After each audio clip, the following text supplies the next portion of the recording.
வணக்கம். இன்றைக்கி நம்ம மதுரையிலேருந்து திருப்பதிக்கு போகிற வீடியோவை தான் பார்க்க போகிறோம். எத்தனையோ திருப்பதி வீடியோ பார்த்துருந்தாலும் இந்த வீடியோ உங்களுக்கு ஒரு புது அனுபவமாக இருக்கும்னு நான் நினைக்கிறேன்.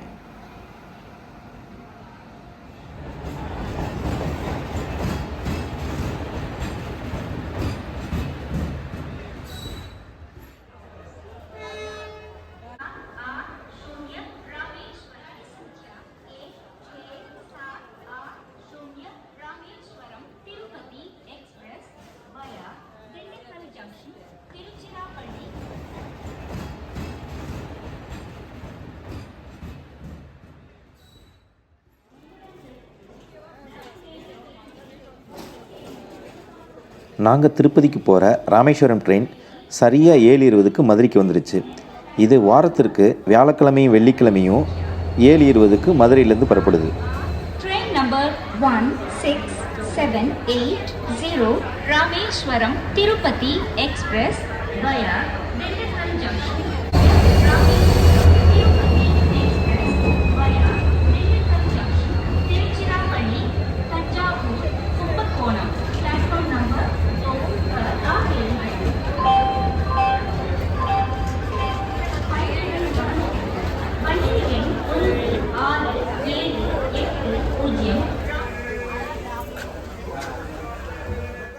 இப்போல்லாம் நம்ம எந்த ட்ரெயினில் போனாலும் நமக்கு முன்னாடி ஜி தான் முதல்ல உட்காந்துருப்பாப்புல.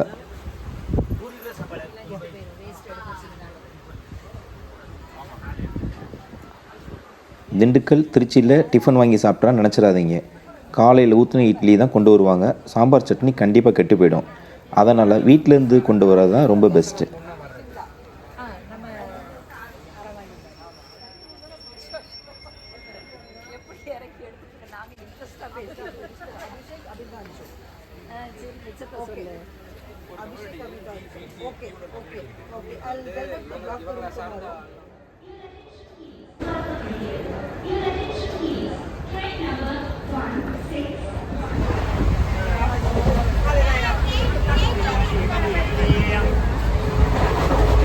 बिरयानी इडली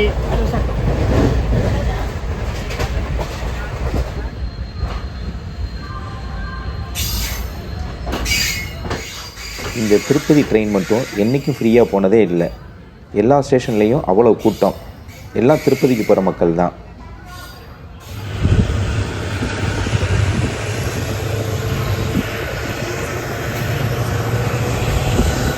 நான் வீடியோ எடுத்தாலே எல்லாம் ஃபோன் பேசுகிற மாதிரியே காதில் ஃபோனை வச்சுக்கிறாங்க. வேறு என்ன பண்ணுறதுன்னே அவங்களுக்கு தெரியலை.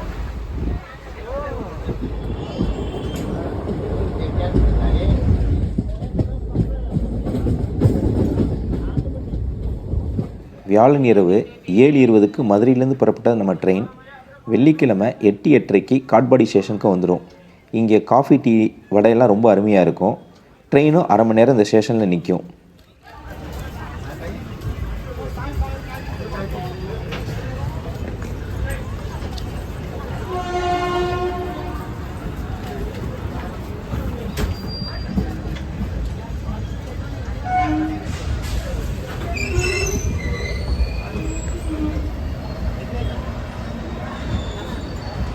வெள்ளிக்கிழமை 9:45க்கெல்லாம் எங்கள் ட்ரெயின் திருப்பதி ரயில்வே ஸ்டேஷனுக்கு வந்துடுச்சு.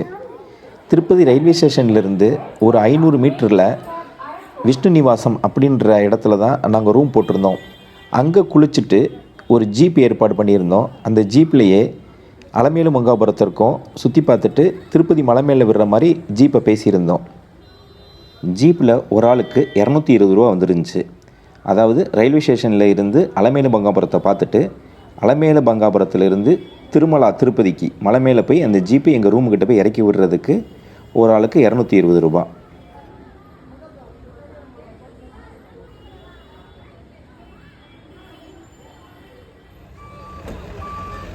விஷ்ணு நிவாசத்துலேயே நாங்கள் குளிச்சுட்டு சாப்பிட்டுட்டு இப்போ அலமேலு மங்காபுரம் புறப்பட்டுட்டோம். திருப்பதியிலேயே சீனிவாசம் விஷ்ணு நிவாசம் இந்த 2 இடத்துலையுமே காலையில் 11 மணிலிருந்து 1 மணி வரைக்கும் அன்னதான பிரசாதம் கொடுப்பாங்க. சாம்பார் சாதம், தயிர் சாதம் ரொம்ப அருமையாக இருக்கும். அதை சாப்பிட்டுட்டு தான் நாங்கள் மலைக்கே புறப்படுவோம். இப்போ நாங்கள் அலமேலு மங்காபுரத்துக்கு நாங்கள் வந்துட்டோம். இங்கே எப்பயும் கூட்டம் தான் இருக்கும். எப்பயுமே இலவச தரிசனத்திலே போங்க. 100 ரூபாய் டிக்கெட் 200 ரூபாய் டிக்கெட்டில் போனீங்கன்னா நீங்கள் வரிசையில் ரொம்ப நேரம் காத்திருந்தால் உள்ளே அனுப்புவாங்க. இலவச தரிசனம் தான் முதல்ல போகும். இப்போ நாங்கள் அலமேலு பங்காபுரத்தில் இருக்கிற பத்மாவதி தாயாரை தரிசனம் செஞ்சுட்டு திருமலா நோக்கி புறப்பட்டோம். எப்பயுமே ஒன்று தெரிஞ்சுக்கோங்க, அடிவாரம் என்றைக்குமே திருப்பதி, மலை மேலே இருக்கிறத திருமலான்னு தான் சொல்லுவாங்க.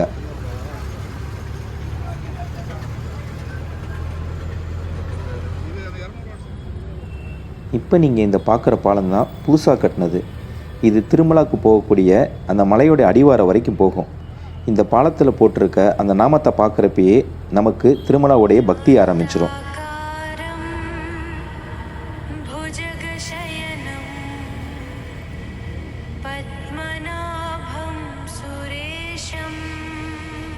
இப்போ உங்களுக்கு நேராக தெரிகிற அந்த கோவில் கோபுரம் தான் கோவிந்தராஜ பெருமாள் கோவில்.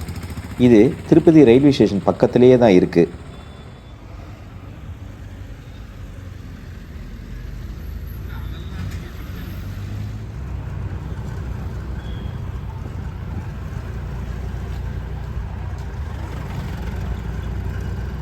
திருமலையை நோக்கி போகிறவங்க கண்டிப்பாக பிளாஸ்டிக் வாட்டர் பாட்டிலை கண்டிப்பாக கொண்டு போகக்கூடாது. கத்தி, எலக்ட்ரானிக் பொருட்களையும் கொண்டு போகக்கூடாது. அதை செக் பண்ணுறப்ப பார்த்துட்டாங்கன்னா கண்டிப்பாக தூக்கி போட்டுருவாங்க. அதனால் அதை கீழே ரூம்லேயே வச்சுட்டு வந்துடுங்க. இப்போ நம்ம திருமலையோடைய அடிவாரத்துக்கு வந்துட்டோம். இங்கே தான் செக் போஸ்ட் இருக்குது. இங்கே நம்மளுடைய பொருட்கள்லாம் செக் பண்ணிட்டு தான் மேலே அனுப்புவாங்க. இங்கே ஒவ்வொரு நிமிஷத்துக்கும் ஒவ்வொரு மணி நேரத்திற்கும் அவ்வளோ கார் பாஸ் ஆகிட்டு இருக்குது. பாருங்கள் இங்கே எவ்வளோ கார் நிற்கிதுன்னு.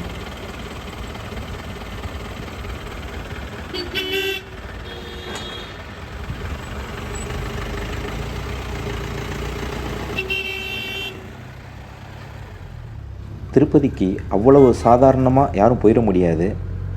திருப்பதி போனால் எப்படி போனாலும் நமக்கு புண்ணியம் கிடைக்கும். இருந்தாலும் முறைப்படி இப்படித்தான் போகணுன்னு சில ரூல்ஸ் இருக்குது. அதை நான் சொல்கிறேன்.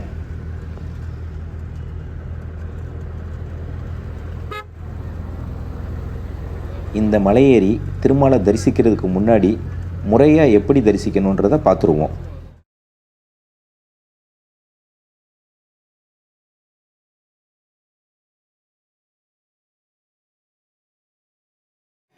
அடுத்து நம்ம திருப்பதி போன உடனே நம்ம பார்க்க வேண்டிய முதல் கோவில் அலமேலு மங்காபுரம். அந்த கோவில் போன உடனே நம்ம திருப்பதிக்கு போய் பெருமாள் முன்னாடி என்னென்ன பிரார்த்தனையெல்லாம் வைப்போமோ அதை இந்த அலமேலு மங்காபுரத்திலேயே வச்சிடணும். ஏன்னா திருப்பதி பெருமாள் கோவில் முன்னாடி போய் பெருமாளை பார்த்ததுமே நம்ம வேண்டிய பிரார்த்தனையெல்லாம் சொல்ல மறந்துடுவோம். அதனால் அந்த பிரார்த்தனையெல்லாம் இந்த கீழே இருக்க அலமேலு மங்காபுரத்திலே நம்ம வச்சிடணும்.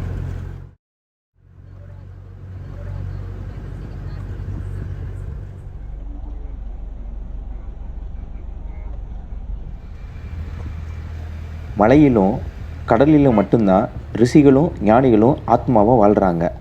அதனால தான் வேறு எந்த நினைப்பும் இருக்கக்கூடாது. அடுத்து நம்ம மலை ஏறின உடனே மலையில் இருக்க புஷ்கரணியில் தான் குளிக்கணும்.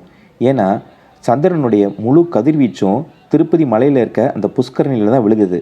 அதில் குளித்தா நம்ம மனது என்றைக்குமே சந்தோஷமாக இருக்கும். நம்ம திருப்பதியில் போய் மொட்டை அடிக்கிறதுக்கும் இந்த சந்திரனுடைய முழு கதிர்வீச்சும் எந்த தடையும் இல்லாமல் நம்ம மூளைக்குள்ளே பாயணுன்றதுக்கு தான் திருப்பதியில் எல்லாருமே மொட்டை போடுறாங்க.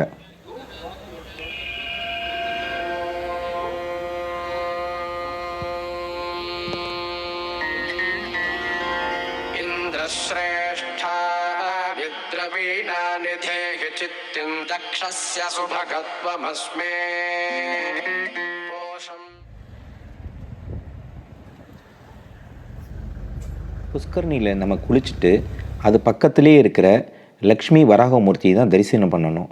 இதுதான் திருப்பதி வெங்கடாஜலபதி கோவில் உருவானதற்கு முன்னாடியே உருவான கோவில்.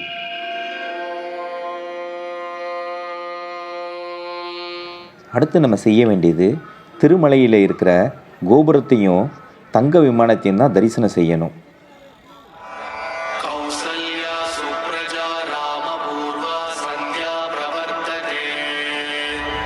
தங்க கோபுரத்தை தரிசனம் செஞ்சதுக்கப்புறம் திருப்பதியோடைய என்ட்ரன்ஸ் கதவு நுழைவு வாயிலில் குபேரனுடைய 2 நவநிதிகள் 2 பக்கமும் இருப்பாங்க. ரொம்ப சின்ன உருவம்தான், யாரும் இது வரைக்கும் பார்த்துருக்க மாட்டீங்க. இவங்களை கண்டிப்பாக தரிசனம் செய்ய வேண்டும். இவங்க தான் யாருக்கு எவ்வளோ சொத்து சேரணும்னு முடிவெடுப்பாங்க. பெருமாள் நமக்கு மோட்சத்தை தான் கொடுப்பாரு. இவங்க தான் சொத்தும் பணத்தையும் கொடுக்குறவங்க. குபேரனோட 2 நவநிதிகளையும் தரிசனம் செஞ்சுட்டு அந்த டோர் உள்ள நம்ம காலி எடுத்து வச்ச உடனே வலது பக்கத்தில் மேலே அனந்தாழ்வாருடைய இரும்பு கடப்பாறை ஒன்று இருக்குது. இதுதான் ஒரு முறை குழந்தோன்றப்ப தவறுதலாக பெருமாளுடைய நாடியில் பட்டு நாடி உடஞ்சிருச்சு. அந்த கடப்பாறையும் இப்போ பார்க்கலாம்.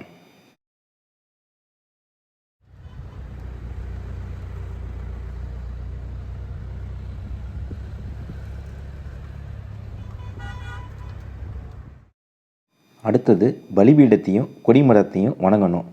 கெட்டதை பலிபீடத்திலே பலியிடணும், நல்லதை கொடிமரம் போல வளரச் செய்யணும். இதை தரிசனம் பண்ணிட்டு கோயில் உள்ள நுழைஞ்ச உடனே வலது பக்கத்தில் இருக்கிற கருடனை கண்டிப்பாக தரிசனம் பண்ணணும். கருடாழ்வரை தரிசனம் செஞ்சுட்டு பெருமாளுடைய திருவடியை தான் முதல்ல தரிசனம் பண்ணணும். அதன் பிறகு மார்பியில் இருக்கிற மகாலட்சுமியை தரிசனம் செஞ்சுட்டு பெருமாளுடைய முகத்தை பார்த்து தரிசனம் பண்ணணும். முழு உருவத்தையும் பெருமாளை பார்த்து தரிசனம் பண்ணதுக்கப்புறம் கோவில் பிரகாரத்தை முழுமையாக சுற்றி வந்துட்டு மலையிலிருந்து கீழே இறங்கி வந்த உடனே கோவிந்தராஜ பெருமாளை தரிசனம் பண்ணணும். கோவிந்தராஜ பெருமாளை தரிசனம் செஞ்சுட்டு அவங்க சொந்த ஊருக்கு வந்துட்டு அவங்க வீட்டு பக்கத்தில் இருக்கிற ஏதாவது ஒரு பெருமாள் கோயிலுக்கு போய் அர்ச்சனை செஞ்சு நம்மளுடைய திருப்பதி யாத்திரையை நிறைவு செஞ்சிடணும். இதுதான் திருமலை யாத்திரையுடைய பரிபூரண யாத்திரை. இப்போ நம்ம திருமலா மலை மேலே வந்து சேர்ந்துட்டோம். மீதி இருக்கிறதெல்லாம் நாளைக்கு வீடியோவில் பார்க்கலாம்.